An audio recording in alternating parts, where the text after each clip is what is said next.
Welcome, everybody, to another Eric flight. Let me make sure my microphone's working.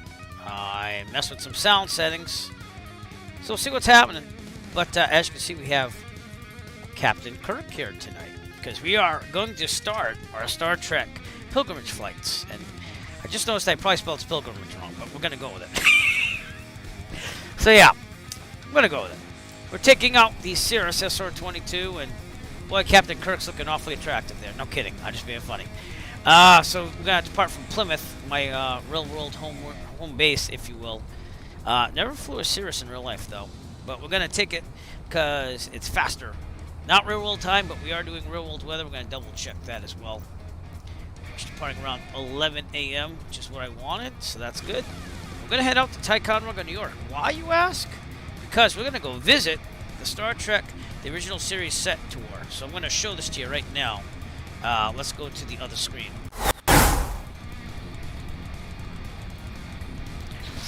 And why do I still hear music? Oh, because I still have Winamp there. So I'm going to just mute that for a second. And I want you to take a look at why we're going to Ticonderoga. So look at the Star Trek original set tour. Something I wanted to do in real life and actually fly out to if I couldn't make a whole deal out of it. But haven't been able to do that. But we're going to do that in our first pilgrimage flight here. So here we go.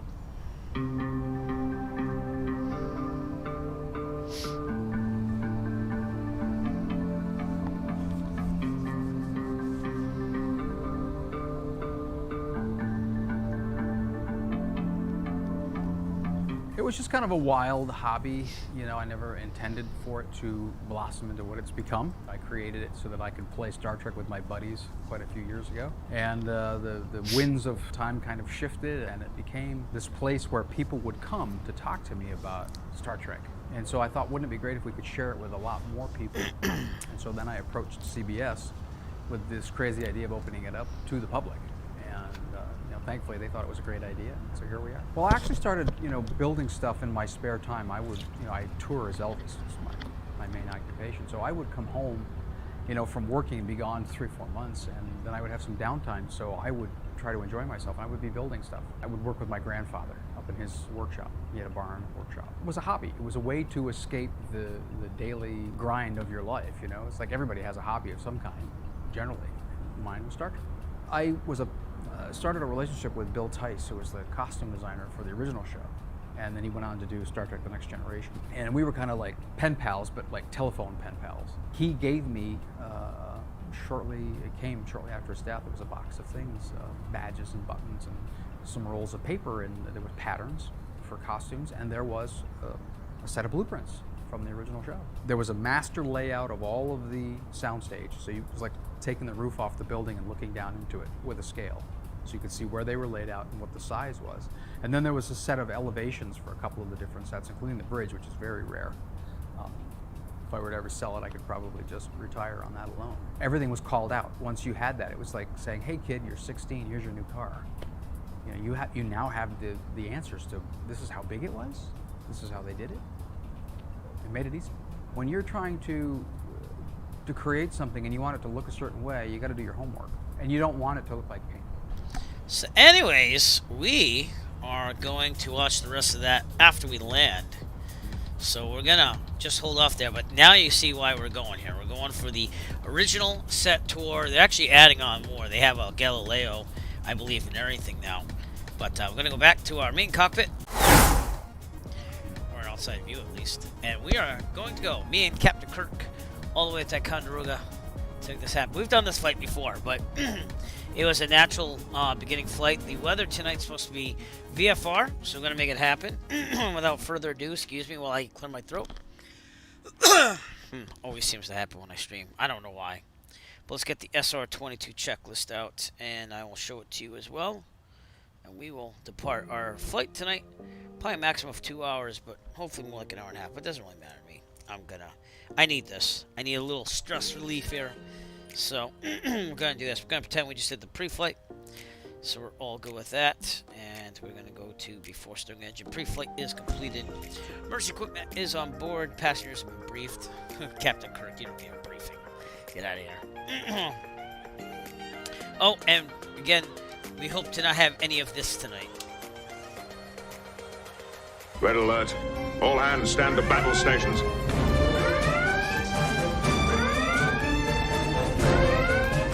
So hoping to avoid that tonight. Alright, seatbelts, harnesses just secured. External power none, brakes are held, battery master switches are going on.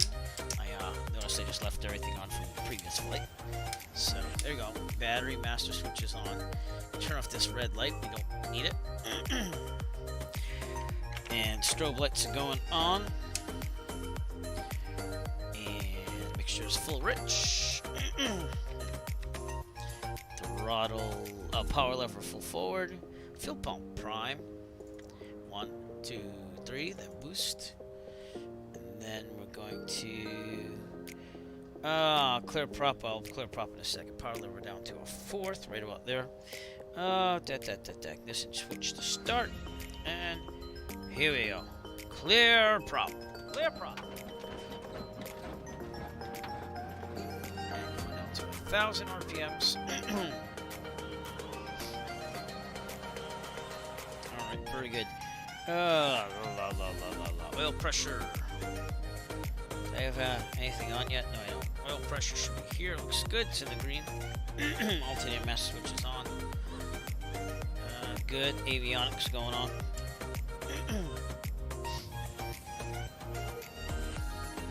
That light was on too. Right, enter. Engine parameters will monitor. Pretty good right now. And external power is not there. Meter checking. It is good. Okay, before taxi, we're gonna break. We got the weather and everything too while we're here. So let me get COM 1.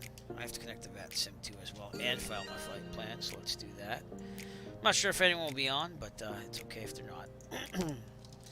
It's KPYM to 4B6. We're going direct. It should take us about, I'm gonna say 2 hours. Let's get a little extra padding there. Not that they care.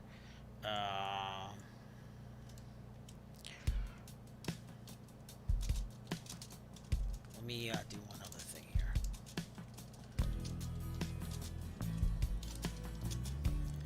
Give me a while in a second.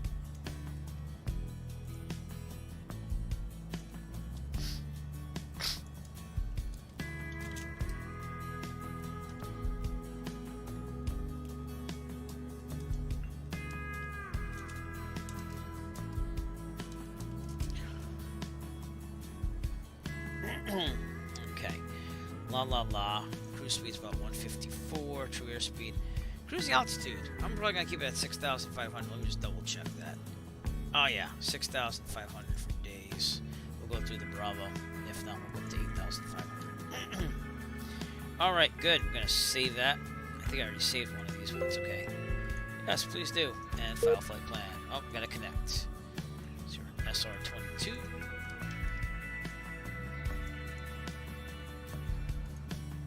Go. File flight plan. And there we go. Alright, everything's good on VAT Sim. How am I doing on the Vera app? I don't know if I connected GPS. I did now. Alright. So there's our route tonight. You can clearly see it just going right up to 4B6 there in Ticonderoga. And again, the only thing I have to worry about is the Bravo. Getting out of there, it's just the hills. And getting right to Ticonderoga. Alright, with that, then, back to the checklist. Weather. 125.625.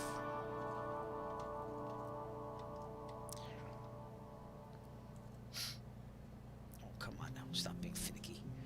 Monitor COM 2. Kilo Papa Yankee Mike automated weather observation 1600 Zulu. Wind 334 at 11. Still 3-3. I was on this earlier today. I got my 3090 back, by the way. So we're using the 3090 tonight, and we just switched to guard. You know what that means. You know what that means. You're on guard. Alright, taxiing the 3-3. Check the HSI, the attitude, the turn cleaner. We'll go there. We gotta do a run up. Yeah. So 3-3 is that way. We're gonna come out here, take a right, take another right, and go right down. So without further ado, I think we're pretty good. I'm on 122.8, right? COM 1. Yes, I am. Alright, here we go. Parking brake off. Let me take off the tablet for you. But yeah, I will say that it cost me about $180 to get my 3090 fixed, and I don't know what was wrong with it. I don't know. I mean, I don't know how they fixed it, but it seemed like a pretty easy fix because I got the cheapest repair price. That $180 also figured in the shipping to and fro. So it wasn't bad for what it is, and 3090 definitely kicks butt over the 2080. I will say that. So less stuttering, and I'm letting the frames ride tonight. I just said no frame limiting, no nothing. And the thing that's eating up a lot of the frames, I found out, is FSLTL, which I actually like. So I'm not gonna knock it or anything, but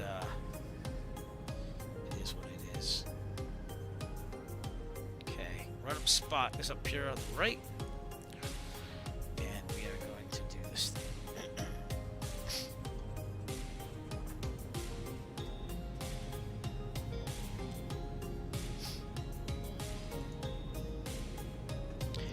Again, Monday night, kids went to bed, wanted to fit a flight in. It's been a heck of a week so far, and it's only been one day. So sometimes you gotta do a little something for yourself, you know? I don't get it. I don't get it. I don't want to get it anymore.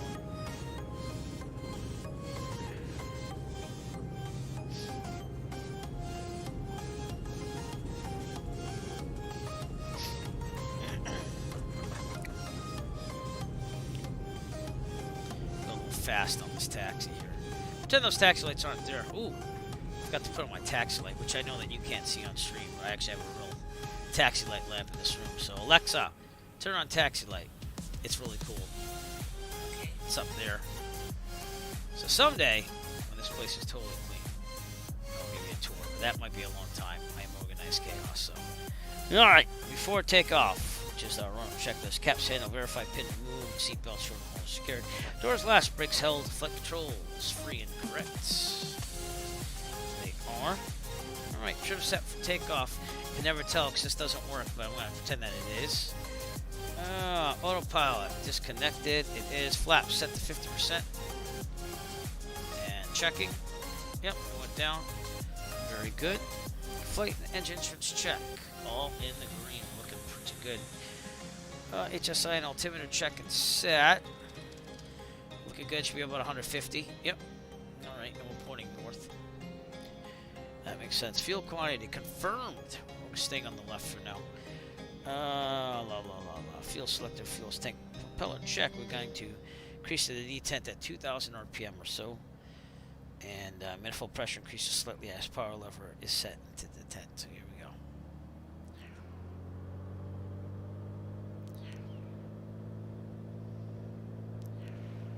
Yeah, okay, good. Down to 1,700. Close enough. We're gonna check the alternators. Looking good. Okay. Pitot heat on. See if it takes off the cast. It does. We'll leave that on for now. Avionics on. Nav lights on. Yep, they turned on. Okay. Landing light on. Sets for 3 to 5 seconds. We're gonna leave it on. Okay. Verify both on alt. 2 cast message on displayed. Yep. Okay, voltage check. We're looking good. 28.2. Alright. Magnetos check left and right. So we're gonna go right. Back to both. Left. Back to both. RPM's good. Should be less than 150 RPM for each and more than 75%. 75 RPM difference. Power lever decreased to 1,000. Okay, transponder alt squawk. It is. Nav radios GPS set for takeoff. We are good. Pitot heat as required. We'll leave it on. It's pretty cold out. It's 4 degrees Celsius. So put some heat on over here as well. Just have that good one. And I push one of these buttons.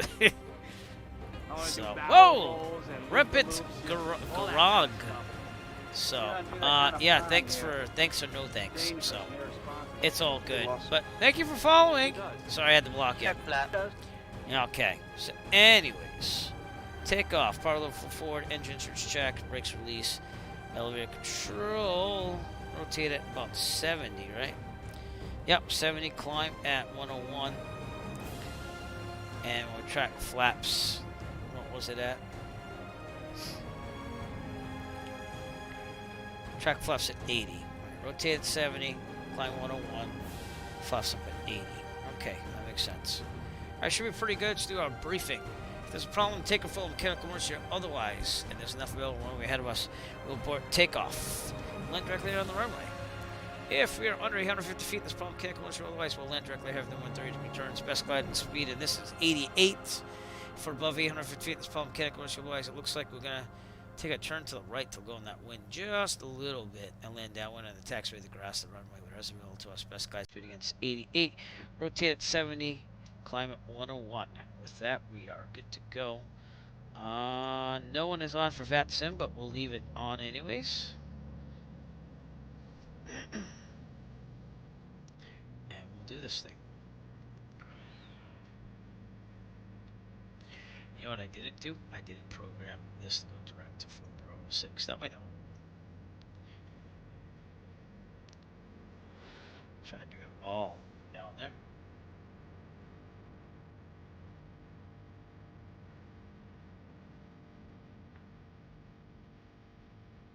So again, this flight I do want to do in real life someday, but I'm trying to save money. Of course, having to get your 3090 fixed does not help me save money, but we're on the upswing again, everybody. Problem is now I'm putting my Bose A20s in for service, and they're not covered under warranty anymore. They give you 5 years. I thought it was 10 years. It's a 5-year warranty, so I had to pay, or I did pay $225. I gotta ship them in, but I'm gonna take off all the little parts off of it. I don't care if it's like new. They're gonna replace everything and recondition the whole thing for $225, which is worth it for me. And but I'm taking off like the head pads and whatever else, and they can replace everything and make it brand new if I'm paying $225. They are good headphones, so they're probably the best headphones I've ever used. So, all right, clear on downwind, no one on base, no one final, no one on crosswind. Looking pretty good. Microsoft Flight Simulator East server. If you did want to join us. Flaps are 50%, right? Yep, all lights are on. Doing good. And we will call it. Plymouth traffic. Cirrus, 9 Echo Foxtrot, departing runway 33, departure to the northwest. Plymouth.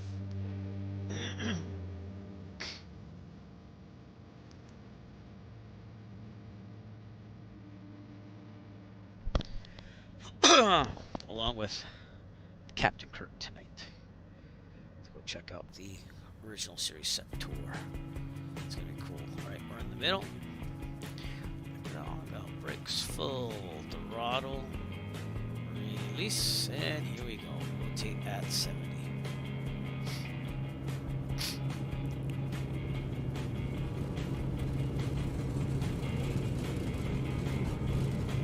And rotate. 12 degrees or so, that's just from practice. Flaps up.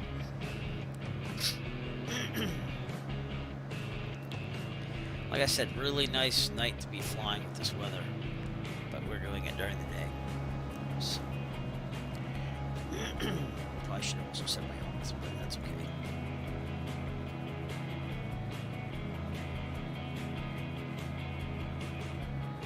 Alright.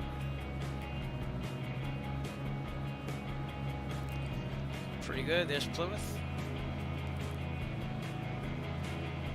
Getting pushed around a little bit. They did say moderate turbulence up here. Alright, now look to the left, clear on the left, and then take a little turn to the left, get out of the way.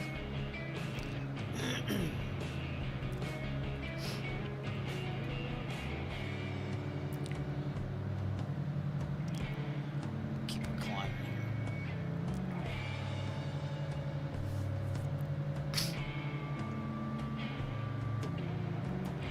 Okay, straight. Looks like we got some distance. I do want to fly a Cirrus sometime too in real life. That'd be nice. Some wind turbines to our right.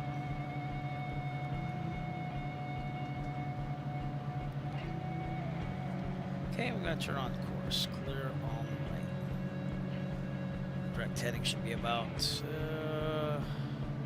330. Is that what it says? I think that's what it says.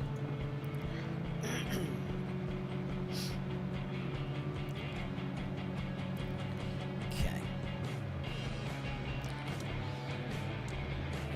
Mixture from maximum power.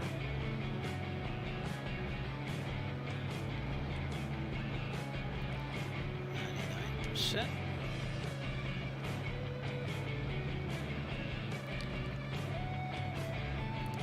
That's 98%. All right, and we would call for a Bravo transition clearance, but not happening right now because no one's on for that sim. Oh, wait, Boston Tower is on actually. They're not in charge of the Bravo.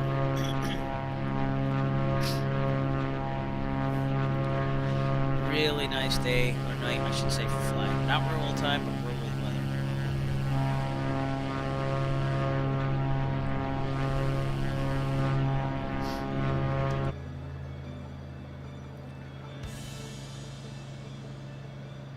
Yeah, let's get a little more speed here.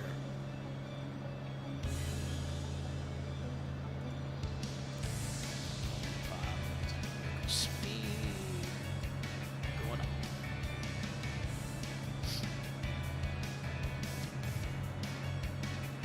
See, I should GPS. There we go. What does that say? VOR. I don't know.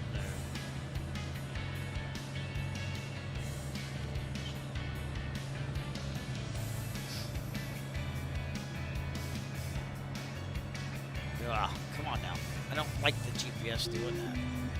Yeah, I'll just do it myself. I'll just fly the projectile plane. How's that?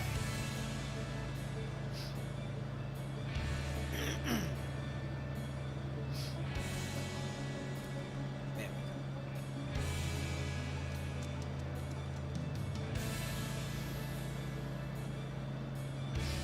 6,500.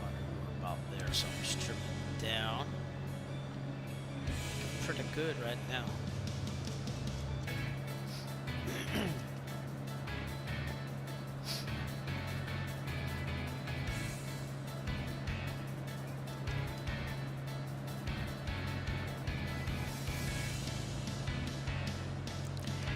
Taking this serious to all these locations, I believe. We might need a refuel on some of the longer ones, but we'll get there right back to 75%.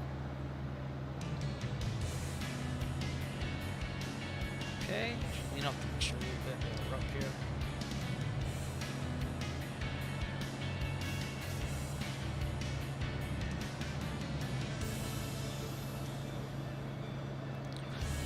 There we go. Alright, we can now put on the autopilot, nav, and altitude is good. Okay, good. Alright, so let's take a look around. I've got auto on here. So we're leaving the Plymouth Harbor area. Plymouth Airport will be there.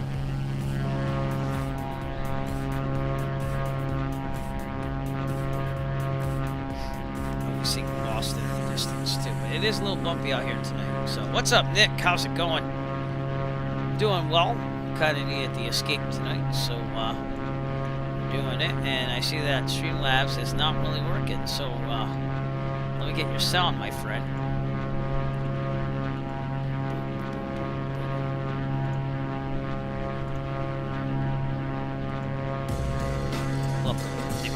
To the broadcast.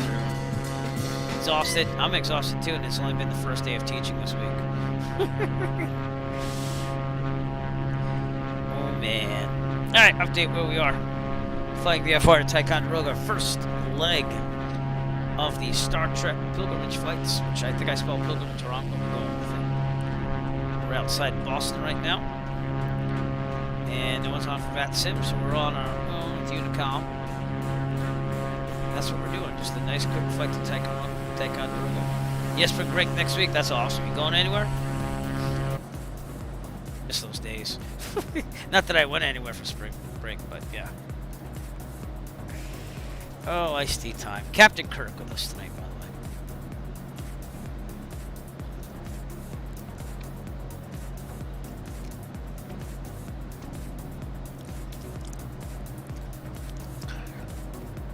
Oh, that's cool. Arizona must be a pretty nice place to visit today. I just rocked the rudder pedals hard. Boston Logan, out there in the distance. Alright, take our tablet off here so you can see what's going on. Looks very familiar, doesn't it, Nick? Oh, cool. The only time I went to Arizona is when I crossed the border at Hoover Dam. It's the one time I stepped in Arizona, and I basically drove right back. Minutes over the border. Alright, 75%, thank you. Ground speed, 146 knots, and that's why we took the Cirrus.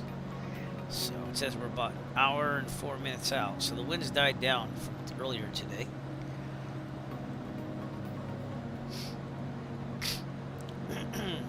Things looking good. You got the 3090 back, Nick, too. Yep, got it repaired. So flying out Friday, that's awesome. I just had February vacation, so I shouldn't complain. That was like a week and a half ago. So went to a water park in Cape Cod with the kids and wife this past weekend. That was nice. Indoors, of course.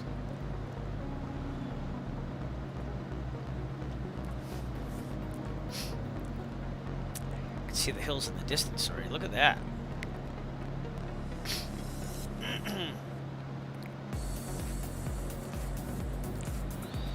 Getting about 30 frames per second right now. And that's with everything maxed out. So I like my 3090 being back. It's awesome.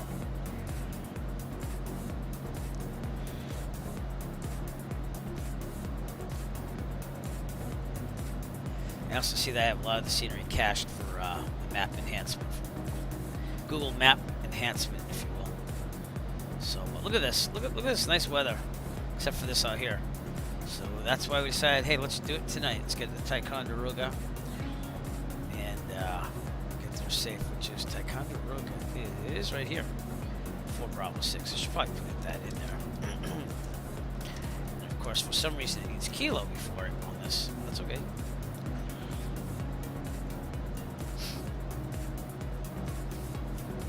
Oh, really? That's nice. Kind of missed that. I would move to Florida with my wife and family if they actually expected teachers more down there and actually paid as much as they do up here. But sadly, that is not the case. I'd probably want to go to the Fort Lauderdale, Miami area, probably Hollywood, Florida-ish area. It's pretty nice. It is expensive there, though, for houses. So we'd probably more Fort Lauderdale than anything. But yeah, I like Florida, man. I do. See if we can make Disney happen this summer. If not, probably next summer. See what happens. Look at Boston Logan over there. Take off myself. Let's see if we serve traffic for a little bit.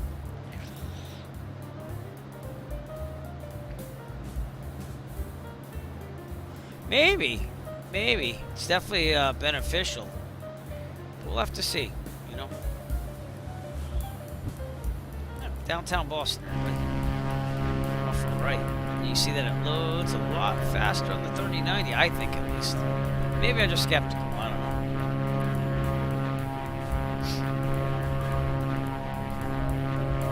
know. This looks like there's a little bit of snow. You got snow up here?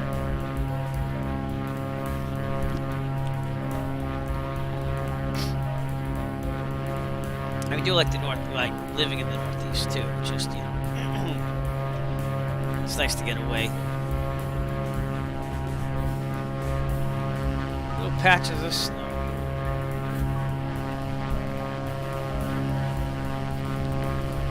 Is the game audio better, Nick? Do you think? Because I turned down the volume of it.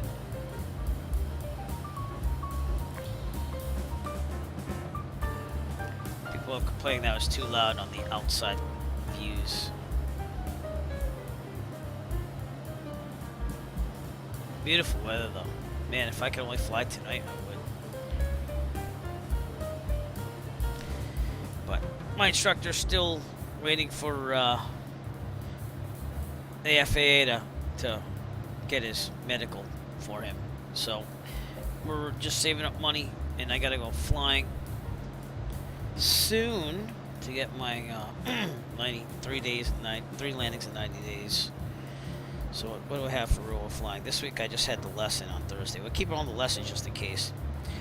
And then, I don't know, I might try to book a flight somewhere in between. But I have March 26th. I have the plan from 12 to 8 on Sunday. That's the 172P.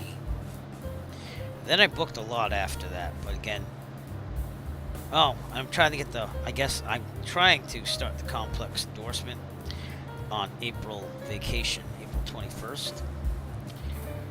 And then trying to get that done, I guess. Where is it? I don't know if I see any other flights for it.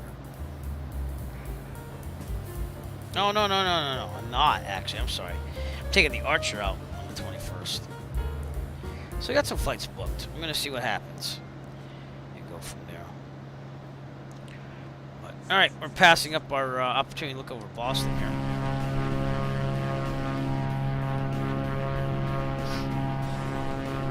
Oh, nice. Flight review for me, I think I got to do it in February 2024. I got to decide my medical stuff by April of 2024. I think I'm going to get a consult in November.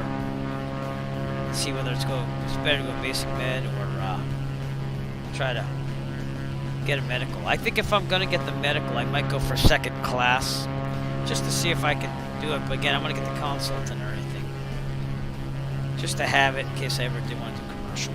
That way I know possibilities of it. The problem is, you know, you go for these things, and then if you get denied, it's just one big mess. So that's why it's like, I mean, in your case it's different, but with me it's like maybe just go basic med. You can do flight instructing on basic med as well. So downtown Boston, still kind of loading too. That's a flightsim.to add-on. Yeah, you know, like there should be a process where, like, you know, if there's a problem, you're able to address it and show that you're healthy enough, and you should be. Granted, it shouldn't just be one and done, and then gotta get like all this other stuff, and you know, it sounds ridiculous. And that's what my instructor's going under right now. So they do, yeah. In fact, my instructor with our AME, because I should have to say AME as him. Like the AME, like looked over and he's like, "You should be fine. It's just a matter of them clearing you." And they basically said, "Send it. Don't send it to Oklahoma City. Send it here to New Hampshire."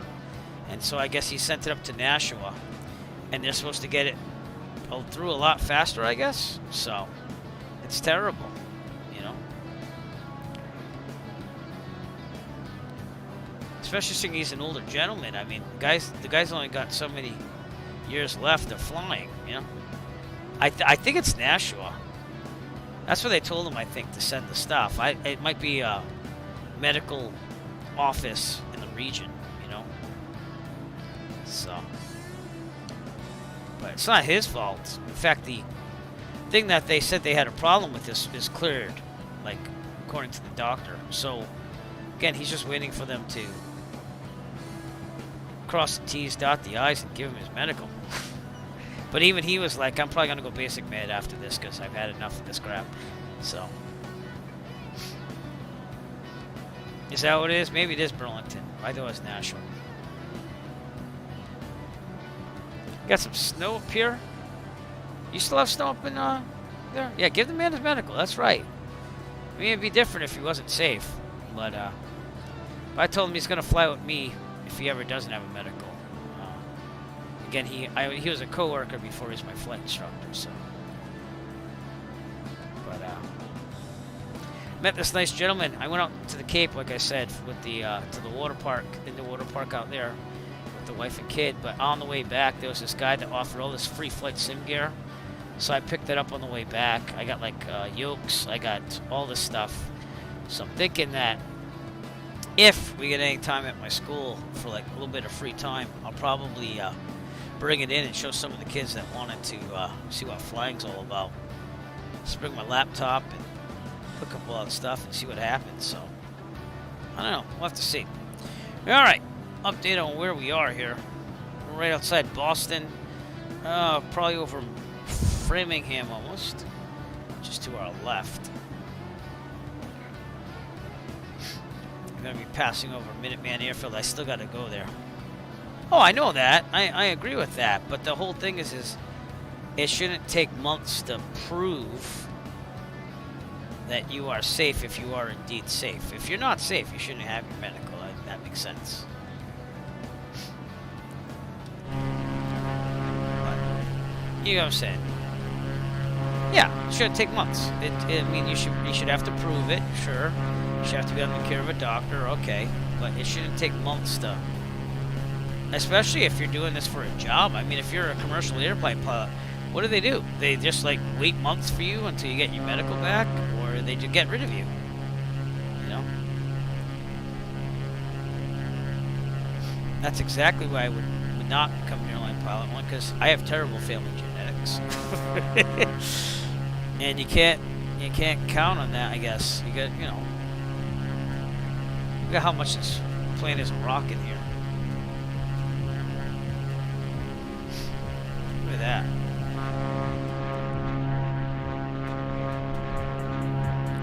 Alright, there's that antenna. And that is just south of 6 Bravo 6. So here. Oh yeah, and it happens, but that's why you have 2. You know what I'm saying? There's Bedford, I think, right? Yep, that's your home airport there. But it's I don't know. The rules are a little messed up. Man, like you could be a sport pilot and fly on your driver's license. So you could have whatever condition, as long as you have a driver's license, you could do that. But if you fail your medical, then you can't be a sport pilot. Even though you could just use the driver's license for your medical. I just mind blown. It should just be get checked, make sure you're safe enough, and if you're not, then fine, you're done. But you know, that's what I'm saying. That's what I'm saying. You know, so that's what I'm saying. And I have terrible family genetics, so you know, it's just a matter of time before I need a special issuance. You know what I'm saying? But I'll go through it if I have to. If not, I'll just do basic med. That's pretty much what I'm looking at. And that's why I'm thinking about doing basic med now. So Lawrence Bedford over there on our right, home of the Nick Resla, the Nick Resla. Do you have snow up here? Oh well, you know that makes sense in a way too, but. Again, being clear, there should be a way of getting cleared, you know? Yeah. Little patches of snow up here. We have nothing down here. Southeastern Mass.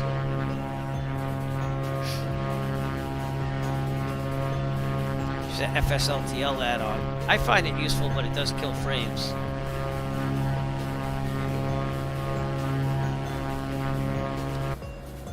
We're still at about 30 frames per second, which is decent for FMAX settings here. And 4K resolution. Good fix-its! Welcome to the broadcast again, my friend. And thank you for subscribing with Tier 1. And the monkey. Why not? Let's put the monkey out there, but I do appreciate it, sir. Oh, I don't know if Captain Kirk's a fan. I don't know if he's a fan, but it is what it is. How's it going? Oh, boy. We're just at Bedford. We're flying up to Ticonderoga. I've done this flight before, but we got a whole series of flights. Well, it's good. It's interesting that you asked that, because that's kind of what I'm looking at in my genetic profile here.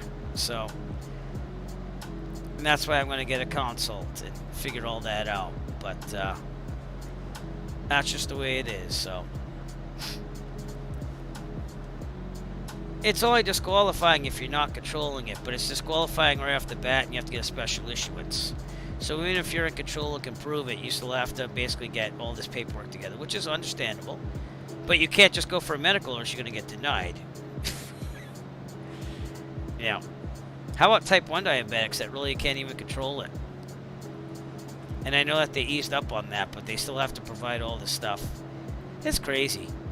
This whole FAA medical thing's crazy. And I get why they have medicals, but it's that airport. That's Minuteman right there. I still want to go there in real life. It's supposed to be a nice airport. There's a restaurant right there. And they're looking for someone to buy it, but they're not going to sell it unless the owner is going to keep it as an airport. They have a lot of pride here. So you have that turf runway, or grass, if you will. You have the regular one right there. I think this is add-on scenery. I can't remember from where. It's not really loaded yet either. 6 Bravo 6, one of the good GA airports. The fuel's cheap there too.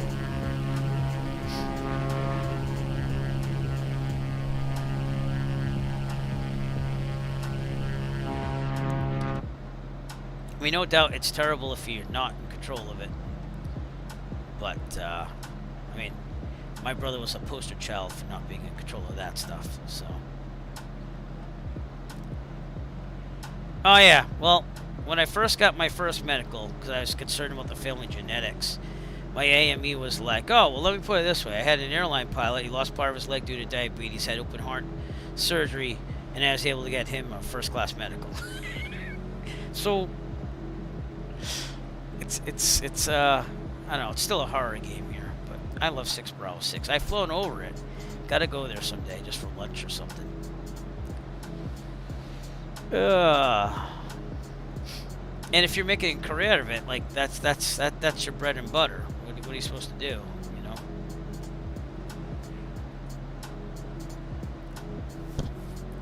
Deaf people can fly, just saying. All right, we're about to go over Fort Devery. There's a big restricted airspace over there, but I think that's at 3,000 feet. And Fitchburg, the last airport I went to, is not here. This is there's where's Fitchburg? It's over near the lake, I thought. It's the last flight I took with my friend there. Wachusett Mountain, which I think is there. Oh, there it is, Fitchburg. Yeah, so we landed there. Then we swung over to Gardner right next door. Then we went to North Central and we went back to Plymouth after, so. Oh, that sucks. Yeah, and it's like, you know, something you gotta do. It's not like you're gonna put that off or anything. Let's get an updated pressure setting here from Fitchburg, 135.17. It's aggravating. Kilo Foxtrot India Tango, automated weather observation 16000 Zulu. Wind 324 at 9er. Visibility 10. Sky condition clear. Temperature 2C, dew point. Fitchburg was a nice airport. Altimeter 2981. 2981, okay. Back to guard. Hey, by the way, Good Fixins never had your sound go off. For some reason, it did not connect tonight. Sure. You're on guard with KGO. Oh, there you go. Token. Generate token. Oh, that's why. I have to generate a new token. What a pain. Anyways, I'm going to play your sound, so let's welcome to the broadcast Good Fixins. Perhaps a little more room here for the fixins. You know what I'm talking about? Ooh, we're gonna have a lot of fixes. We're gonna have so many fixins up in this motherfucker. You clean those fixes up right now. Yeah, big boy. From now on, you gotta clean up your own fixes. So Fitchburg, Massachusetts. There's only one runway that's open, not the other one. I think I came in this way. I think that's 3-3 or something like that. And Gardner, Mass. Wachusett Mountain right there. That was pretty cool to see in real life.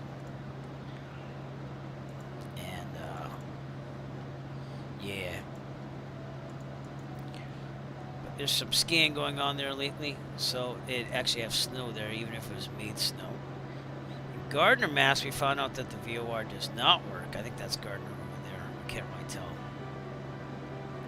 But it's quite interesting, because the person I was flying with was trying to get his private. He's been trying to do it for a while. He was supposed to get it with me way back in the day. And life just got in the way. But I was trying to teach him about VORs and this and that, so. 3-2, that's it. Yeah, I don't know if it goes by message, though. I don't know. It's not connected anyways. At least it wasn't. Oh, now it is. Yeah. I have to reauthorize the Twitch token to make it work. So, if I don't do that, then it doesn't connect. But it's connected now. But alright, hey, good fix-its. I owe you a t-shirt, my friend. So I'm gonna figure it out. I believe, and I wrote this down, I believe you said last time, and again, this is from my Eric Flight Etsy store, Flight Sim products. I have some Eric Flight dedicated merch, but I'm not releasing that just yet. I'm going to make a little bit more. Where is it? Things to comp. That's what I wrote down. Okay. So you wanted the remove before flight shirt. Is that true? Because I'm going to get you one eventually. So. See, I have my whole notepad there. Because I ordered one for myself. Yeah? Alright, I'm going to get you one. So, I'd say give me about a month. Within a month, I'll get you a shirt. So I'm going to buy it at cost and send it to you.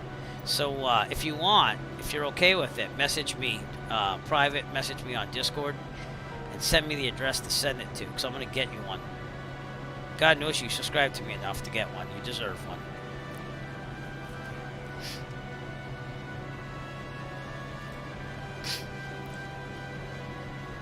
But I have one coming in for myself because I went and bought merchandise because I actually had, like, you know, some money this month. So I did that.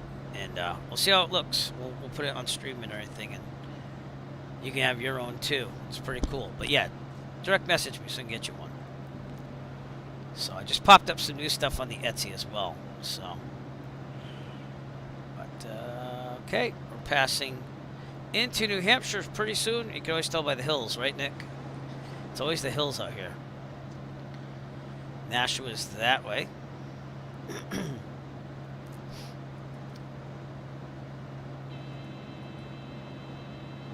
Well, the shirt actually is from my my Flight Fun business stuff. My small businesses, including the Etsy now, which I think is my 5th small business. Let's see, I do Bitcoin mining, which I consider a business. I read off everything on that. I have the YouTube videos. I have YouTube videos includes the Eric Flight, even though I don't make money on that. I just lump it all in one, so I write off stuff on that. Let's see. God. I used to sell things on eBay, so actually I don't know if I did that in the past year, so I might be ending that business. I wanted to calm down on things. Then the Etsy store is the new thing, because I figured if I could just make designs and stuff and put them on Etsy, maybe people will buy them eventually. But we have to build lots of designs to get lots of interest. So the newest thing, I will do some promotion here. My newest things, I came up with this flying mode on mug, which I thought was pretty cool. And then you could get it with your choice of Airbus cockpit, or you can have the Cessna G1000 cockpit on it. See that? Pretty cool, right? Or you can go with the steam gauge Cessna cockpit, or you can go with the Piper cockpit right there, or I know there's a lot.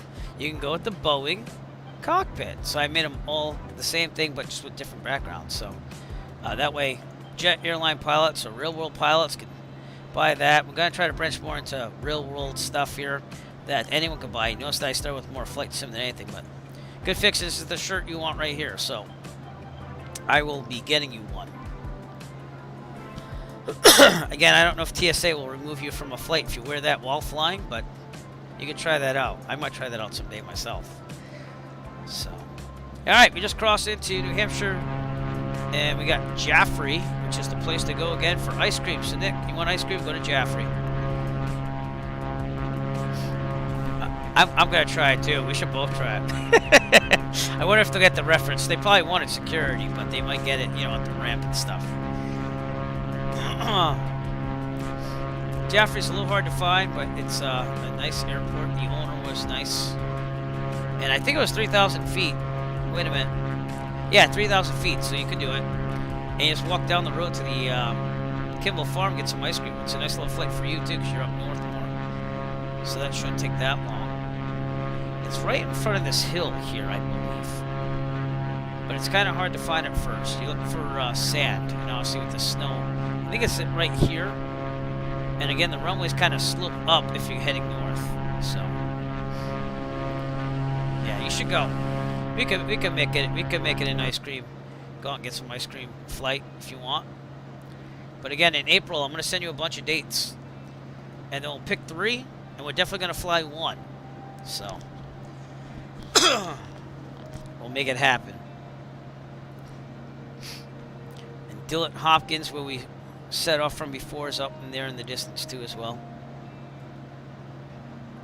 But yeah, that Jaffrey thing, the Plymouth pilots group was all about that. They have like a fly out there for lunch and ice cream once a year usually. So I did it on my own because I knew I wanted to go somewhere. So and it was a good wind day too. I got there in like an hour. And now I'm spilling cherry pomegranate water all over me, but that's cool.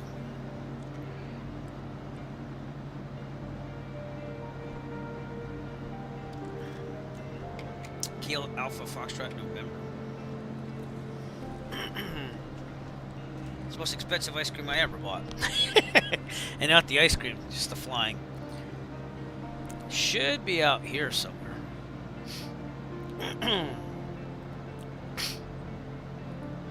Is that it? I can't tell. It's hard to find in real life too. You gotta use your electronic flight back to really spot it.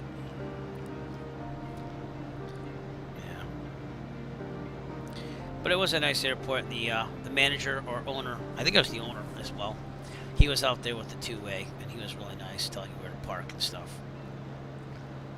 Took the Piper Warrior that day, I believe.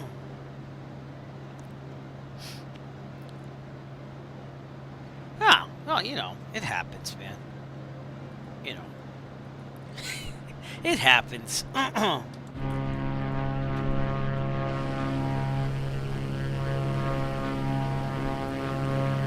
Things happen. Oh, there it is, right there. So, again, you really don't see it until you go landing, but it goes uphill that way. And then you park over here, you walk right down the road. This is Kimball Farm right there, so that's how close the ice cream place is. They have some food there, too. I've never eaten there before. I've eaten at another Kimball Farm near Stowe, Mass. But never this one, so... Alright, making our way. Let's see. We are not going to be...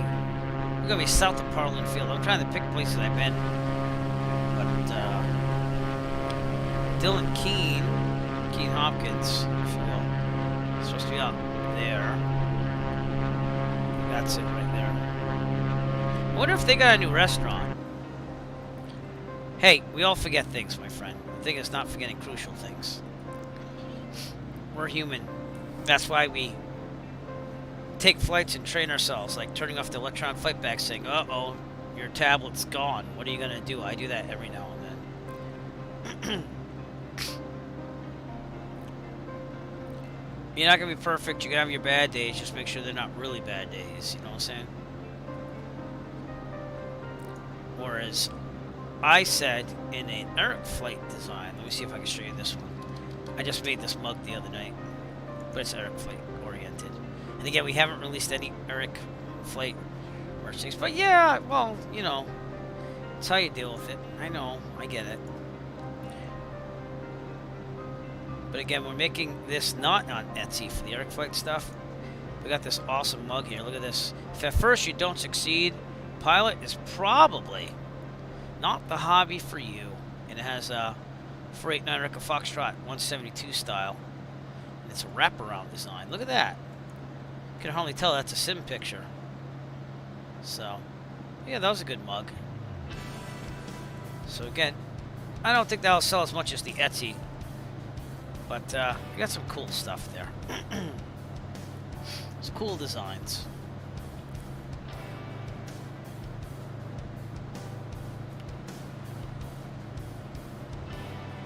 I remember when I first came up here to Keene, I was like, oh my god, this hill's everywhere. This big one here is the 3,200 footer I was looking for that whole time when I was briefed and planned. But now that we've done this a couple of times in New Hampshire, it's really not that bad. It's actually kind of cool. And I still have to go to Mount Washington. And I know, Nick, that you've been there, but I want to fly up there. I've driven up the mountain. I want to fly by it now. So.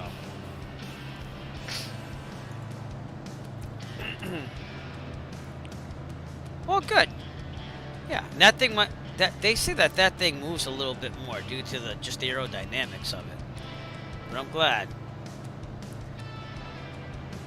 That sounds good, my friend. That indeed is Dylan Hopkins right there. When I landed there in real life, they had some warbirds there and stuff. It was pretty cool.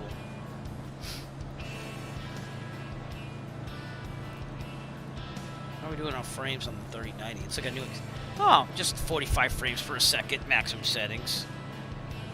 Way different than the 2080. But props to the 2080 because it kept this thing alive for a while.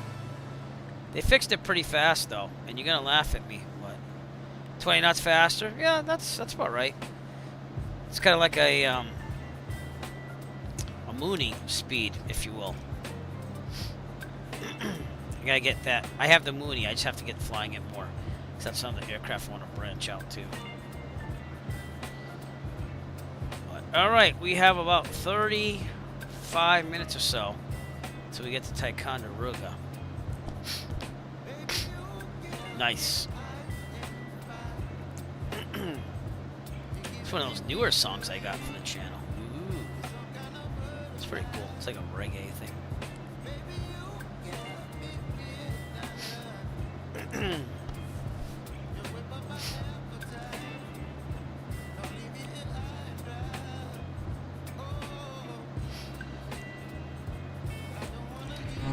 Let's take a look outside here. Never took any screenshots here. Let's make sure that's still working. Yep, that's still working. Okay, cool. Just checking.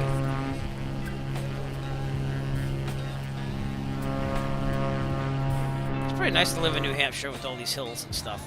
I mean, the snow's a little much, but...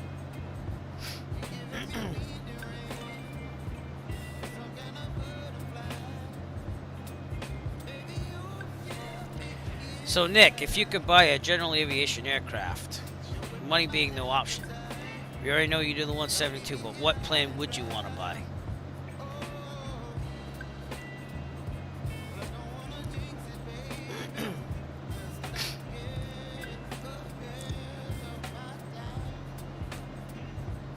Yeah, that's awesome. Yeah. 40 next gen on the simulator is nice. I've never flown. I think Norwood might have a couple. Or, what do you call it? Is it Norwood? Give me a second here. Yeah, Norwood, I think they have some diamonds there to rent. But, I want to take one of those next gen 40s along with this Cirrus here. I want to get in those. And the FedEx system is where it's at. Oh, God. Captain Kirk is speechless over here.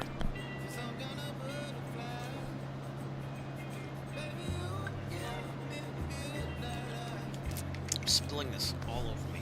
We're doing good. Oh.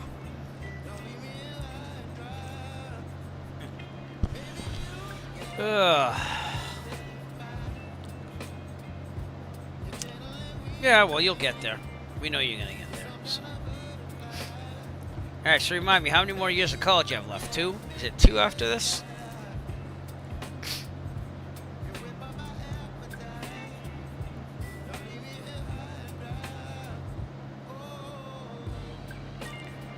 Yeah, righty then. We'll check in. Electronic flight bag. Here's where we are, just north of Dylan Hopkins, Keene, New Hampshire. Next big thing we're going to see is Rutland, Vermont, and then literally Ticonderoga is the next thing over, so.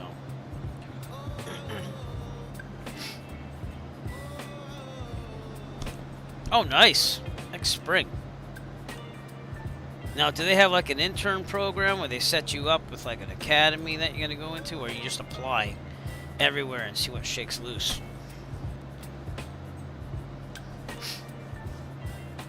Surprised I haven't heard from my ex-student down there. Wonder if she's still enrolled there even, because I don't know. Dylan Hopkins right over there. Just apply, yeah. Apply everywhere, see what shakes loose, and pick the best one for you. Hopefully the market will still be going for you. It looks like it will. I think it's going to be a couple of years. All right, Claremont and Parlin Field, where I actually went camping this summer. Again, sorry to rehash all this stuff. I just like rehashing where I've been in real life. Is over there. So, what's your #1 airline of choice as of now? Do you have one?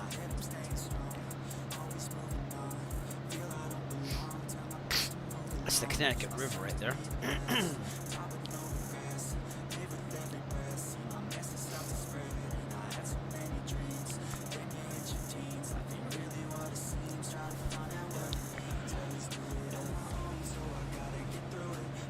Okay, I'm gonna manually fly for a little bit.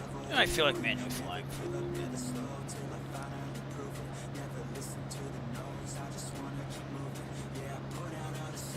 Oh, cool. Be ready to go outside Dallas if you're doing American Airlines. It seems like that's the big hub there.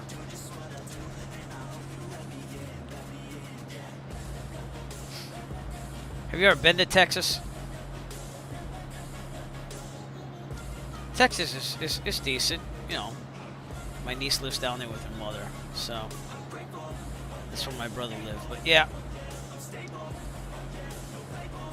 big airport, but I like it.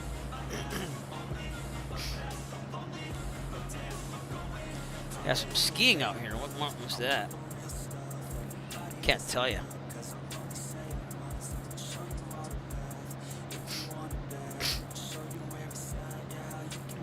Oh, cool. Nice. People there are nice. You know, some of them are a little crazy. People are nice. My college roommate lives in San Antonio. I like San Antonio too, but I don't know, man. Just being in the Northeast, everything's spread out down there, you know? Definitely a little more affordable things there, but those also cost of living. They don't pay as much. You know, typically by where you live. So.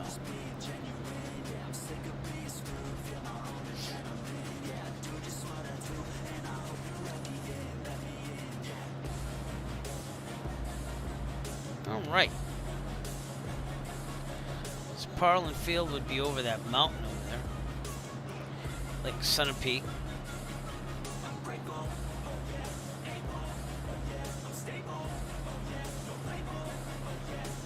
Yeah, cool. You know, that's one thing I will give you, and I'm thinking back to my early days before for marriage or anything, is that you could go down to Texas and hit the clubs, and the ladies would give you the time of day. Whereas in the Northeast, we're a little known for, you know, not always being the kindest on that, I guess.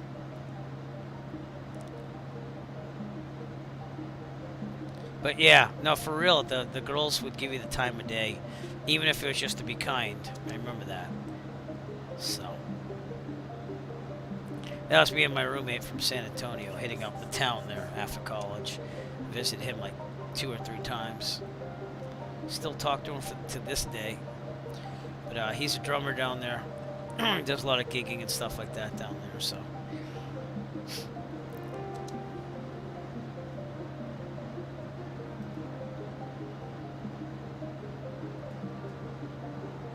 Lots of pride down there in Texas.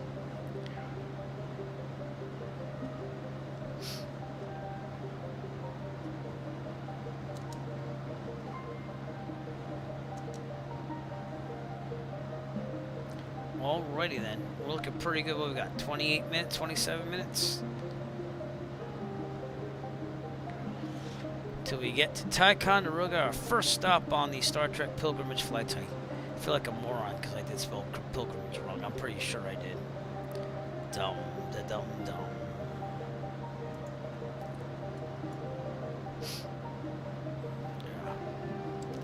Just a little mistake.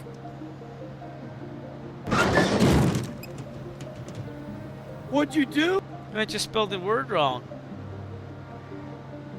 Connecticut River. Claremont Municipal. It's supposed to be another nice place. I think you can camp there as well. It's supposed to be up here. And then Parliament Field's over there.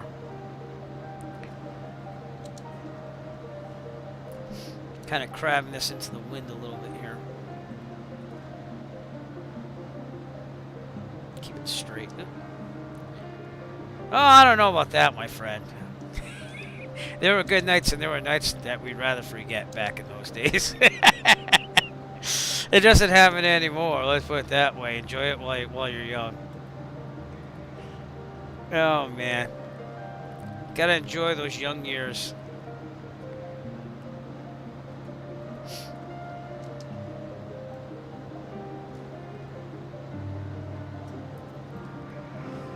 Oh, I don't know about that. I didn't say that. I didn't say... Wow. Half of it's confidence, just remember that. Okay. Oh, it doesn't work anymore, though. When you get old, you're old.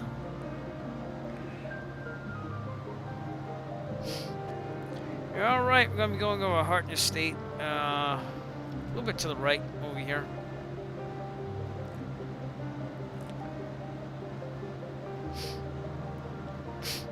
Oh, good fixes. Don't even start. You are a chick magnet too? Is that what you? Oh, okay. Hey, it doesn't have to be the forefront. You can just go out and have fun. Enjoy it while you're young. That's one thing I could say is that I did enjoy my 20s. And I wasn't excessive with it, but between being in rock bands and having my guy friends, which we still go out here and there. They're all lawyers. And then one of them's, I don't know about doing that. Well, it's a scary time with that stuff sometimes, but I've seen a lot of things. Let's put it that way.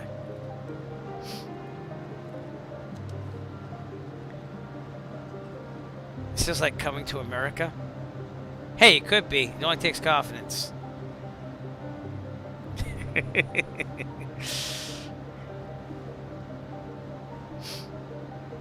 Yep. Well, sometimes those female friends could set you up with someone nice, to be honest with you, as long as you don't ruin it. I remember my cousin Jen, I ended up dating one of her friends when I was in high school. And, like, you know, we were doing okay, and then we decided to not, like, you know, be in a relationship anymore. But she blamed me for, like, you know, making her friend hate her for some reason. I remember those days, too. Which was not the case at all. You know. So, you know. Is what it is.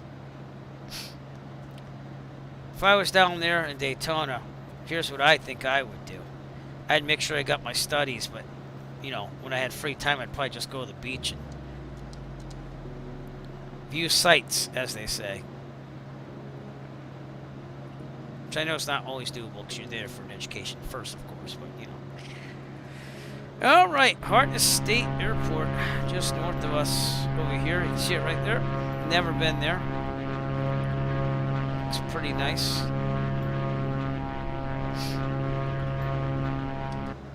You know, also being at a school where it's pilots, I would think it's a little different because, you know, you kind of have to keep there's the wits, if you will. I was at Northeastern for 1 year before I switched over to Berkeley, and that was your typical university. Berkeley was not. Berkeley was very competitive, so. But yeah, well, that makes sense in a way, too, if you're going to become a pilot. But yes.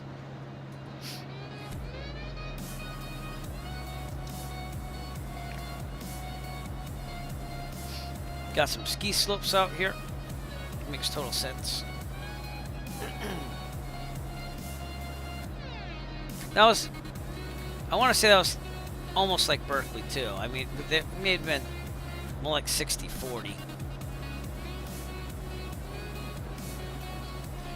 But I literally went out 5 times when I was at Berkeley. When I was at Northeastern, we had my buds there. And actually, I'd come home on the weekends to Rhode Island and hang out with my brother's law school friends and himself. So that was a good time, too. But I always made sure I got my studies and practicing done. So It's like flying. You have to keep your skills going, you know?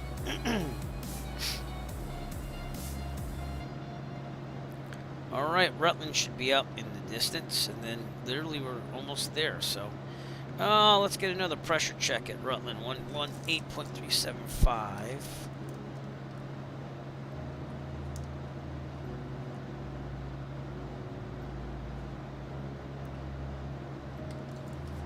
Yeah. Kilo Romeo Uniform Tango, automated weather observation 1700 Zulu. Wind Pretty much, yeah. 250 at 4. Visibility 10. Sky condition clear. Nice road Temperature weather. minus 2C, dew point 10C. Altimeter 2985. 2985. Kilo Romeo Uniform Tango, automated weather observation 1700 Zulu. Why is that not Wind working? 350 Am I at hitting 4. the wrong thing? Oh, there we go. Visibility 10. Okay. Sky Nick, condition back to guard. Yeah. Ah. You're on guard with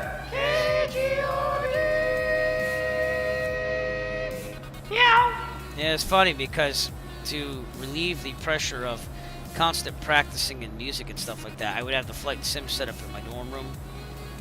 And my roommate would be like, hey man, you gonna play that jet thing without sound? So, but if he comes up here and visits me up here, I'm gonna take him out flying. And then I got other people interested in that too. You need an escape. You can't just play an instrument for 12 hours a day, every day. Although, it was usually about 10 to 12 hours of playing a day. Not the healthiest either, as I found out later on in my life, but, you know. Ludlow, Vermont, right there. Lurkin, alright, well, thank you for lurking, Nick.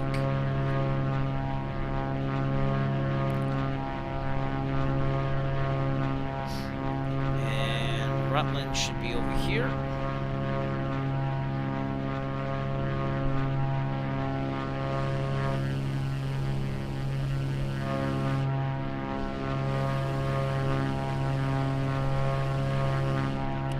At our destination. I don't even want to tell you how long it took me to get myself in this game. That's one of my designs on the Eric Flight merch too, so it's kind of cool. Maybe I'll switch up the t-shirt every now and then, you know? Maybe I'll put the remove before flight, but the thing is you're only going to see part of it there, so it might be kind of cool to model that in the sim as well. Alright, we're looking pretty good, even on trim here, so.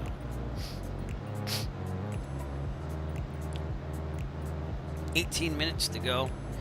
We should see Lake Champlain out there in the distance, which you kind of can't. Ticonderoga's over there. Pattern altitude will be about 1,300 feet. Right pattern for 20. And let's check the winds here again. Kilo Romeo Uniform Tango, automated weather observation 1700 Zulu. Wind 351 at 4. Visibility. So we're probably talking runway 2, which is a left pattern. Few clouds at 2,300 True. Temperature minus 2 Yep, it's that wind shift there. 10C. Altimeter Yep. 2985. Okay. Runway 2, that's what we're going to plan for. We could do an extended final, but I know that there's mountains to the south here. See that? That's what you got to watch out for. So I'm thinking we should overfly the airport, do a little teardrop turn to the right out here, and then come back in on a left 45. That's what I'm thinking. So that's what I'm going to do, just to be safe. And then over here, sorry, this mountain right to the southwest of Ticonderoga, that's the Mount Defiance there. And that was the mountain, see that how it says fort? That's Fort Ticonderoga, which is a Revolutionary War fort. But they mounted cannons on the mountain, and it kind of defeated the whole purpose of the fort because they were able to attack it from there. So, but it was a French fort, and then it became British, and then it became American. And then I think it went back to British after. So, and then it went back to American. So, but there's lots of things to do up here. It might be nice for like a weekend getaway, you know. That's what I've always wanted to do is flight in real life. Just haven't done it yet. So.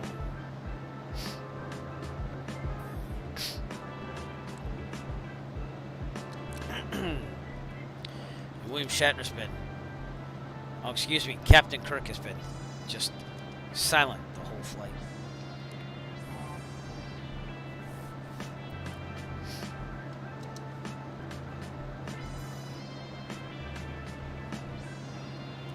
"37 nautical miles out."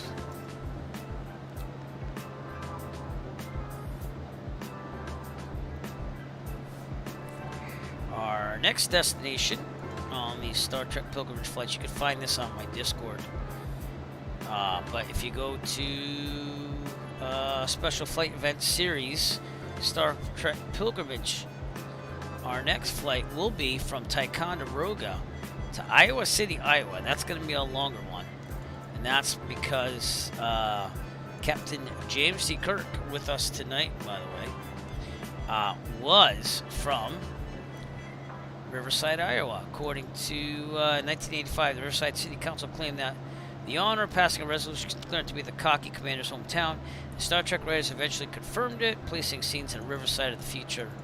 Now the city has a historic marker and museum and hosts an annual festival called Trek Fest. So that's why our next location will be Iowa City, Iowa. And the Kilo India Oscar whiskey. And how long is that going to take? That won't be tonight. That'll be next flight, though, which I'd like to continue pretty soon. That says 5.5 hours. So that's going to be a longer one. So we'll have to see about that.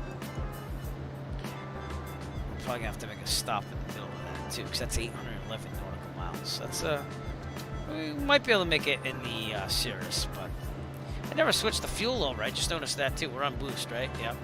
Going right. We're doing good. Oh, my God. It's all right. We're not dead. We're going to be going right over Michigan for that one in part of Canada, so that's going to be interesting. There you go. Always brewing up the captain's log, if you know what I mean. It's been a long time. Star Trek fan at all, good fixins? I don't do that Star Wars, Star Trek, which one's better. I kind of like both for their own little qualities. But I'm almost done with season 2 of the original series. I told myself I'd watch all of them in my brother's honor. So then there's just season 3, and then I can say I've watched every single original series. No? Star Wars, though?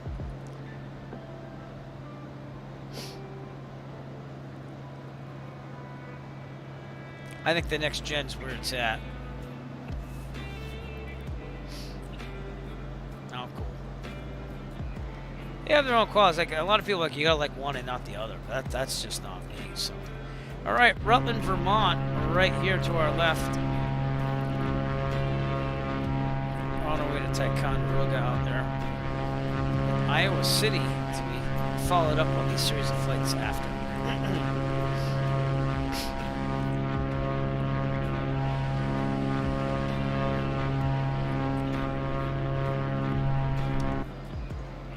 Pulling for frames here still. Yeah, we're still like 35, 40 frames per second. So man, how I missed my 3090. This is definitely a better experience. Okay, no shutting the 2080. That kept me alive. But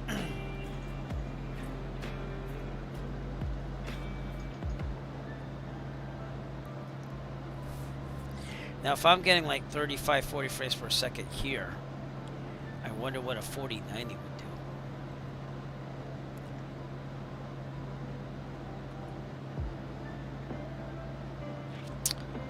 Alright, just to double check on VATSIM. I don't think anyone's here. Nope, no one is on. It's a Monday night, so that was our route for tonight. Just a straight shot from Plymouth up to Ticonderoga, which is right there, 4B6. So that's where we're heading. I'm going to overfly, do a teardrop, come back, join the left downwind, and make it happen. So, are they? Yeah. I'm not in the market. Obviously, seeing that I just fixed this. Not only that, 3090 for me is good enough, obviously. But I don't know if they go down in enough price, you know. But I'm not. I gotta afford some other things here. We're just on the swing back here where we started saving money again. Of course, I put my A20s in for service now, so I gotta mail those out, but it's not under warranty. So they charge you $225 to recondition the whole thing.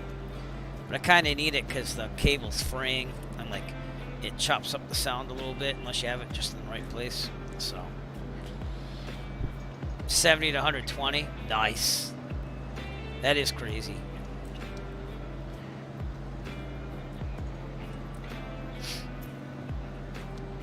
I have DLSS on and stuff, and then I found whatchamacallit, that technology they put in the 3000s and above there. God, I'm kidding.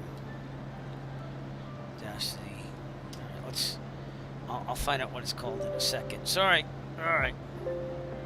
No, it wasn't ray tracing. I'll get you a thing in a second. You have to set like the BIOS to use it and stuff. Here it is. Resizable bar. It says disabled, but it was enabled, so I don't know what's going on. Oh, that's the Intel one. Hello. Yeah, I'm supposed to be doing the NVIDIA one. Hello. Oh, there we go. It's the resizable bar, and it like sends the commands right to the GPU instead of the CPU on some things. It's supposed to make it better. But, you know, it's saying my processor limited, which is kind of the i9-9900K. But I generally have a 5-year rule. And we built this desktop in 2019. So probably next year I'll look at upgrading the, we'll have to do the motherboard, memory, CPU. Keep the 3090 for now. But every 5 years I like to upgrade on things. I think that's a pretty good run for a computer. So the laptop I'm just gonna leave because it's really nice. I don't want to do 5 years on that anymore. So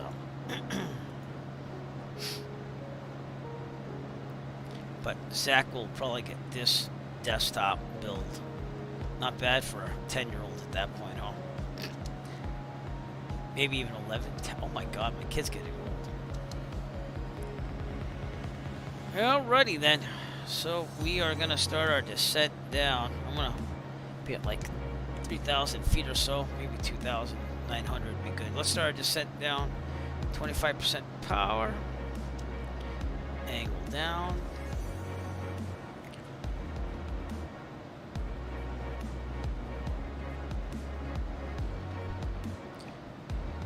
I was telling Nick, this guy was giving away a tons of flight sim gear for free, and he was on Cape Cod this Monday, and I was actually at Cape Cod in an indoor water park with my family, and I asked my wife, could we like swing by and get it? So I got all these things, and there's like, you know, there's some Logitech controllers that were good, and then there's your CH Products general stuff. So I picked up a bunch of free flight sim stuff. I figured I'll use it at school with some kids and stuff, but it was a good grab. The guy's really nice. He was moving out of his house and moving elsewhere. So he's like, yeah, you know, he's an older gentleman. He was an Air Force vet, so I was thankful for his service. CTAF channel up here is 122.8 in real life too, so you think I wouldn't get weather, you know? Temperature -4C, dew point 10C, altimeter 2994. Okay, though. Ticonderoga should be right in front of us if I get a better view as we get closer. Did something just disconnect? It sounded like something just disconnected. I don't know. Temperature -4C, dew point 10C, altimeter 2994. Hope not. Kilo Mike Alpha Lima, automated weather observation. Alright, that's gonna drive me insane, so let's turn that down. Calm. Visibility 10. Sky condition clear.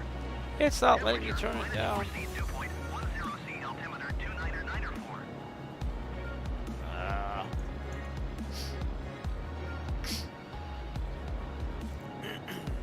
Or maybe it did. Oh, cool. Yeah, it did. Okay. Didn't like that one. Well, ray tracing is nice to have. I don't know if I see a huge difference, but again, I never really looked for it, so. But I maxed everything out again, just see how this would run. The only thing I did turn down was the level of detail. I went to 200 instead of 400. So. I'm pulling about 40 right now, so. If I go to New York City, though, with FSLTL, it'll go down to like 12. So, depends on how much traffic's there. So, again, I have tons of add-ons, so that also deals with that too. All right.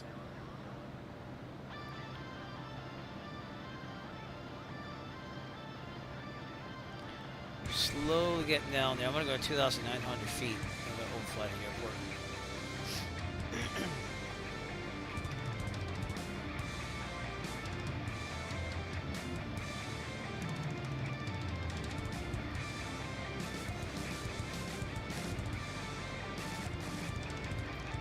Boy, it's snowy up here, huh?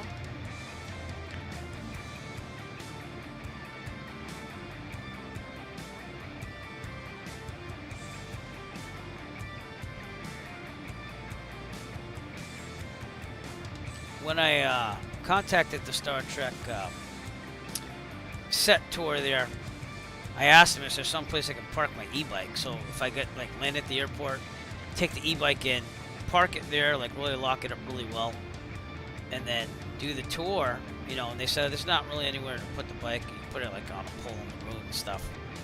But I don't know. Something I'd like to do. I find that fascinating to do things and fly now instead of just flying. I like to have a purpose. So.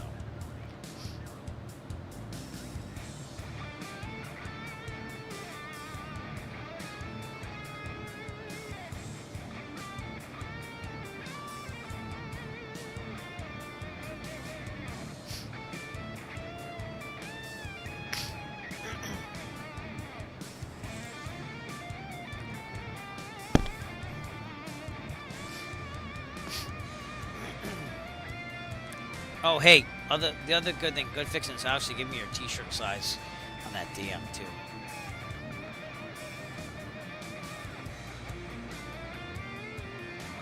I'll have it shipped right to your house. I think I can do that.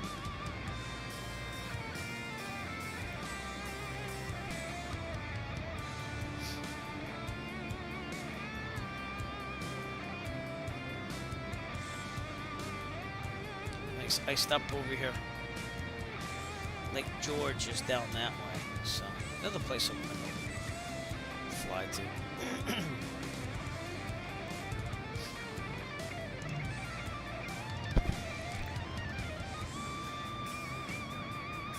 Circus tent an option? I don't know, but there's 2XL and 3XL if you have to go that far. So, I believe that's the airport. I'm looking for the fort, though, because the fort's right on the river here too. So 2,900. We're gonna go back up to about 75 if I can. I'll just trim the sucker out. Yeah, that's good enough.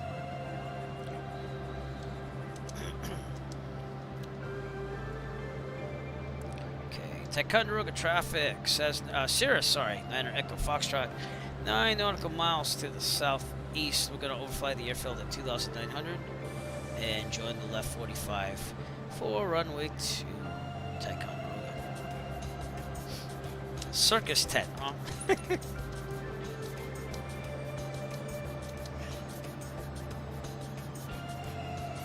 I've never heard anyone refer to a size of a t-shirt as circus tent. See, we can see that fort from here. Not really seeing it. Man, it's kind of hard with this river being frozen. But it's down there, so. Is that the fort? Can't tell. Oh, there it is. That's Fort Ticonderoga right there. Airport's over here somewhere. And downtown Ticonderoga, the Star Trek set tour is over here. See some buildings there. Trimming down.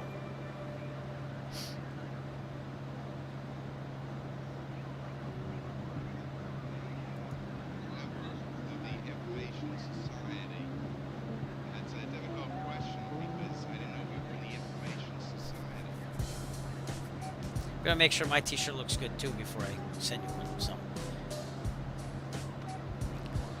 I ordered a bunch because I'm going to start wearing that merch on the street, obviously. And it's pretty cool. I mean, I designed it because I would wear it, you know. Ticonderoga traffic. Cirrus Land Foxtrot 5, nautical miles to the southeast, overflying the airfield at 2,900 to join the left 45 downwind runway 2, Ticonderoga. So I don't think I'm going to be able to make Flight Sim Expo.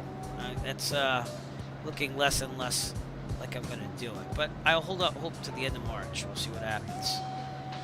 But my friend, I almost forgot, I was supposed to go to his bachelor party in Toronto in August, too. So there's a lot of things I got to look out for. We've got some turbulence here. Slow it down a little bit. So a lot of things to go to and from, and this and that, so we'll have to see. Yeah, I got some downdrafts here. And there's the fort right there. They were nice. There's a place to park your bike over there, so that we could visit the fort there. Lock it up. The airport's right over here. You can see the apron right there.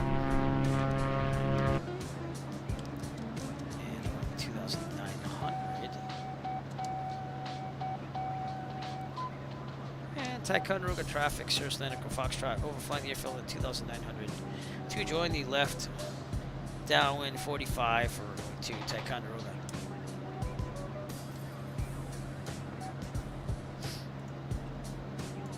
Can you tell it's a Monday night?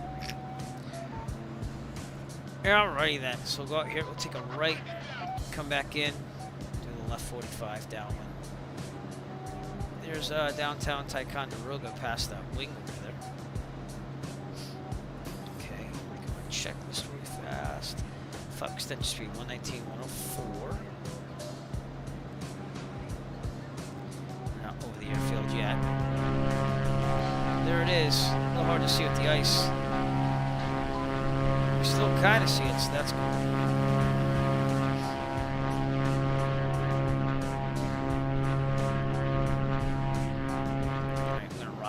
Left a little bit here. Started to set down. Pattern altitude again is I think 1,300. Yep, 1,300.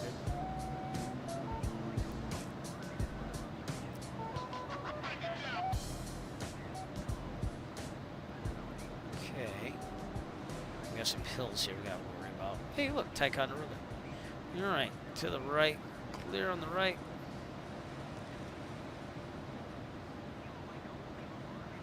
I want to descend, not climb.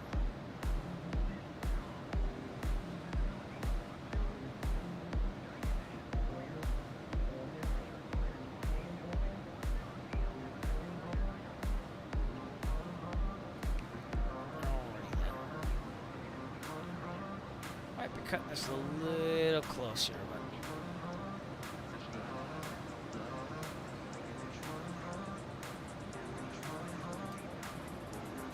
the airfield. Oh, there it is. Ticonderoga traffic, Cirrus Land Foxtrot. Joining the left, downwind, runway 2, full stop, Ticonderoga. Got no power. Trim up a little bit. There we go, looking pretty good. That's about runway 2-ish. Oh, we're looking really good now. Yeah, right. So 119, right? Why is this not bleeding off? I don't know.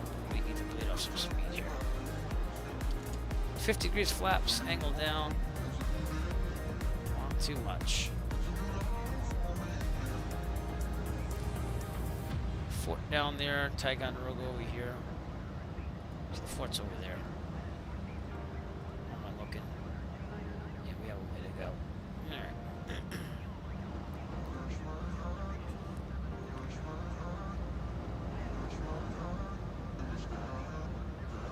Okay, we're gonna turn base. It's gonna be a tight base too.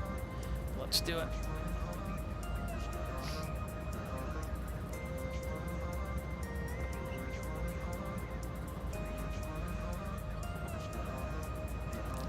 Okay. Yeah, looking pretty good.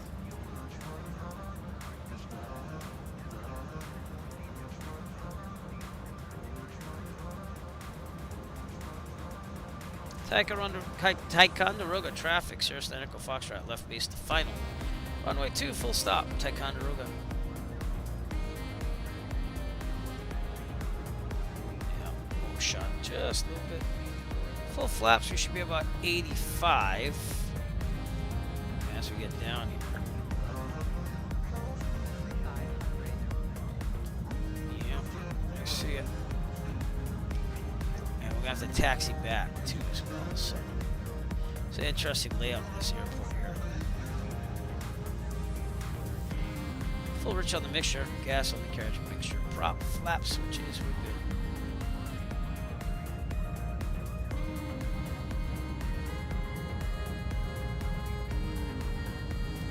Throttle out. Land on the snowy runway. Captain Kirk, thank you for joining me on this first leg of the Star Trek Pilgrimage flights. Now, if I can ever get this down, it'd be nice. Come on. Settle down, stop floating. Ooh, that was like butter. That was good. Okay, flaps up. They are going up. Okay, let's check it. Okay. This thing never wants to end over here, and I'm going uphill. Okay, we're going to turn around here. So Ticonderoga traffic, Sirius Echo Foxtrot, back taxi to apron, runway 2, Ticonderoga. Alright, so that's good. Looking good on the fuel, flaps are up. Long taxi back. Let's check out what's going on here. Flaps up, transponder, no, pitot heat, fuel pump off. Okay.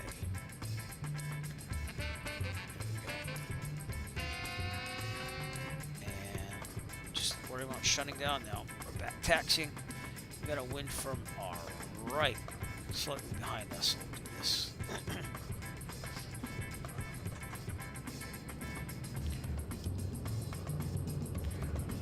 Well, that was a pretty nice landing. Welcome to Ticonderoga, New York, and our first leg of the Star Trek Pilgrimage flights.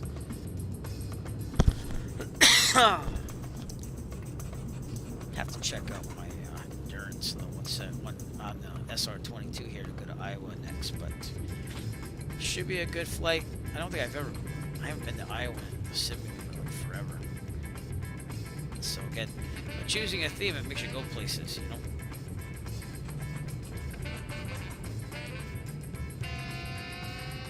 Okay, and, it's good to call the taxi early on this one because literally you have to go the same taxiway with everybody. There we go. Now in real life, this is fueling over there. It's not a run-up place. No, actually, no, it is a run-up. Oh, sorry, the fueling's over here. So call clear after this. Ticonderoga traffic. Sirius Echo Foxtrot, clear of runway 2, Ticonderoga. Kind of hairy though, huh? Oh, there's the fuel. I think the fuel's there in real life too, but it's a big tank. I have to run this guy over to park here. So we'll see what happens. As long as we don't hit the fuel tanks, right? Get out of my way.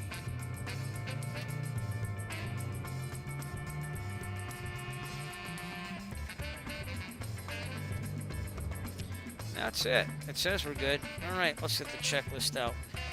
All right, avionics switch off. Fuel pump is off. Mixture cut off. We're gonna turn off all lights except for strobe before we do that. Lean up mixture here. Stop the engine. Flew for an hour and 17 minutes. Boy, it didn't feel like that. It felt like it was a little bit longer. Mags off. Okay. Battery alternator master switch is off. And we are good. Parking brake on. Let's take a look at Ticonderoga, shall we? Turn off the following of the drone here. Alright, so here's Ticonderoga Municipal. This is non-staff too, so like there's like a gate over here. You have to get the code or whatever. But literally, that's the airport. And then I ideally, I'd take the e-bike and I'd go downtown. Or I'd go to Fort Ticonderoga and visit there. So let's go to the fort first. And I'll take off the tablet because I always forget to do that. But the Revolutionary Fort is over here. I haven't been here since I was a kid. We visited Lake George when I was like 9 or 10. But that's the fort in the simulator. That's the visitor center. They have a little cafe, if you will, over here. And then there's like some special events that happen here for the autumn, if you will. Mount Defiance, the place where they built they put cannons to, I think, take out the fort. So be from there. Downtown Ticonderoga, where the Star Trek set tour is down here. I'm not gonna be able to find it, or it might be, but I believe it's.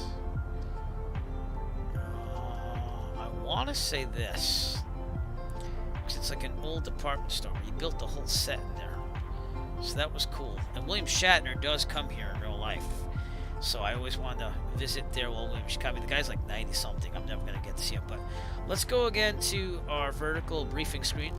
Gotta turn off Winamp, and again, you can kind of see. I'm gonna play the whole video this time. You can kind of see what this original set tour is all about. It's like a 5-minute video, but I think it's important that we see it because this is what you would see when you visit there.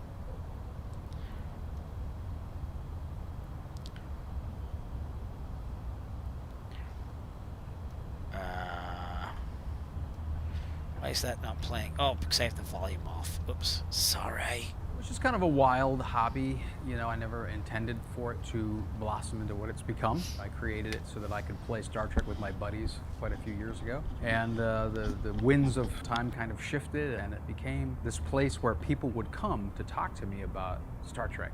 And so I thought, wouldn't it be great if we could share it with a lot more people? And so then I approached CBS with this crazy idea of opening it up to the public. Thankfully, they thought it was a great idea, so here we are. Well, I actually started, building stuff in my spare time. I would, I tour as Elvis. It's my main occupation. So I would come home, Elvis from work and be impersonator. gone 3 or 4 months, Trekkie. and then I would have some downtime. Pretty cool. So I would try to enjoy myself, and I would be building stuff. I would work with my grandfather up in his workshop. He had a barn workshop. It was a hobby. It was a way to escape the daily grind of your life. It's like everybody has a hobby of some kind. Generally, mine was Star Trek. I was started a relationship with Bill Tice, who was the costume designer for the original show. And then he went on to do Star Trek The Next Generation. And we were kind of like pen pals, but like telephone pen pals. He gave me, it came shortly after his death, it was a box of things, badges and buttons and some rolls of paper, and there was patterns for costumes, and there was a set of blueprints from the original show. There was a master layout of all of the soundstage, so it was like taking the roof off the building and looking down into it with a scale. So you could see where they were laid out and what the size was. And then there was a set of elevations for a couple of the different sets, including the bridge, which is very rare. If I were to ever sell it, I could probably just retire on that alone. Everything was This called is out it once right you here. had that. So that's It's the like Star saying, Trek "Hey, kid, original you're series 16, set tour here's right your in this car." building. You now have the answers to, this is how big it was, this is how they did it. It made it easy. When you're trying to create something and you want it to look a certain way, you got to do your homework. And you don't want it to look like painted plywood. Obviously, you want it to look like plastic or metal, whatever that vision of the future is. So you either use something like MDF, which is a composite material that cuts and sands, it has no grain, or you use plexiglass. You use all these elements and you bring them together to kind of create that fictional world. A lot of the rocker switches are antique. They don't make them anymore. They were used as aircraft switches for different things in the cockpits. The original buttons for these were bomb release switches. They were used in World War II because the guy that designed all this originally, Matt Jeffries, was a pilot. And he was trying to infuse the ship with that real world sense of reality. He wanted some things to be, completely functional and believable, while other things you would have to use your imagination, more like the candy colored buttons. But everything had a function, it had to. And that's one of the reasons that Roddenberry got in trouble. They were spending a lot of money designing and developing this fictional spaceship, and the studio was like, come on guys, it's a rocket ship. Put some colored lights on the wall, let's just film. But Gene and Matt were both adamant. If the audience All right, good good fixins. We'll see you. Thank you for coming out. And I think history shows their attitude was the right way. Okay, can you make it do its thing?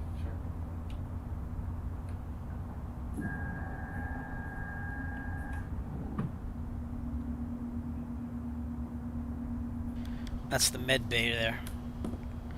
Wow, this guy went all out, huh? It's gonna be kind of cool to see You this gotta put a someday. dollar amount to how much you've spent to create this. What would you, that ballpark? I don't even know that I could.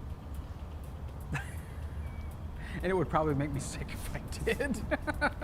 I don't really know. You know, because I built a lot of it, you know, prior to this becoming a business, and it was for the enjoyment out of it. And I remember telling myself, I distinctly remember saying, you know, if you really keep track of every dime that you put into this thing, it's no longer going to be fun. It's engineering and if right it isn't there. going to be fun, then you shouldn't be doing it. No matter how many iterations of the show come out, it's still the original one that speaks to me the most. And I think it's because the 1960s were so dynamic. You know, the country was in a lot of ways like today. All this racial stuff, and we were doing all these things, and yet here was this little show showing black people and white people and Asian people and Russians working together. There was never a question about it. And I think that's something that we need to focus even harder on now. So that's, I think, what keeps my love affair going, because I grew up at a time where I thought we were past a lot of the crap that's going on today. It's heart sick to turn the news on and watch this stuff. You know, I think that we all need to take a step back, watch the original show, and take from it what Gene wanted us, you know, to take home the most, and that was, we are one race, we're the human race, and together nothing is impossible, and that's the message. To me, that's Star Trek.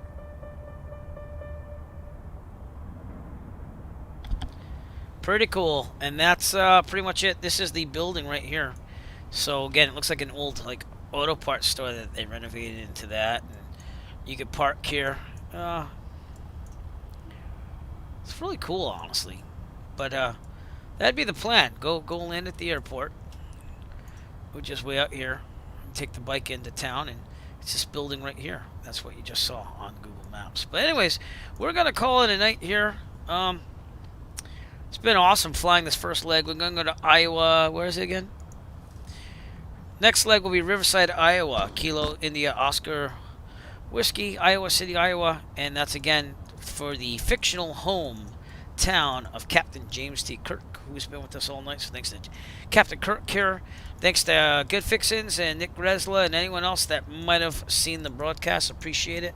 I will probably rate someone, but it's late. It's Monday, and there's not many people, but we'll do it anyways. We'll rate someone. Have a great night. I'll see ya.